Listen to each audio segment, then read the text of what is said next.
This is the continuation of your turning program with respect to the execution part.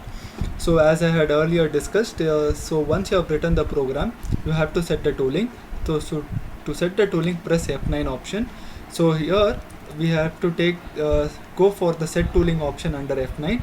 So under set tooling, if you click on enter, you will be able to see a multiple tools. So in under the multiple tools column, since in the program, if you can see the program, we have selected M06T1.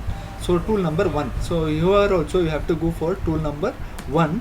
Press enter, and you have multiple number of tools under tool number 1.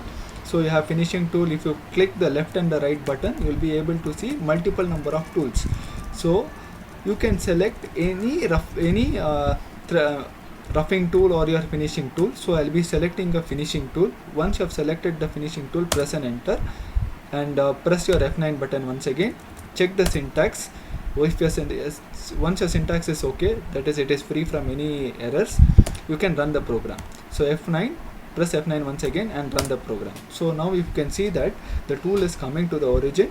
It is carrying out the facing operation followed by the turning operations in steps of 0.5 mm. So whatever you in the turning cycles, you have roughing operation followed by your finishing operation. So initially your roughing operation is being carried out at present with a depth of 0.5 mm. You can vary the depth provided the surface finish is not affected. So I have given 0.5 mm as your depth of cut followed by retract. Retract is whenever it is cutting, it will go back by 1 mm, again it is taking a depth of 0.5 mm. So after carrying out this entire roughing cycle, so it is still in the process of your roughing operation. So once it is carried, the roughing operation has been completed, it will be carrying out now the finishing operation or the finishing cycle. So once the finishing cycle is done, so it is the tool moved 50 mm above and then 10 mm to the side with respect to Z direction, and the program has stopped. This is with respect to the turning programs using turning cycle. Thank you.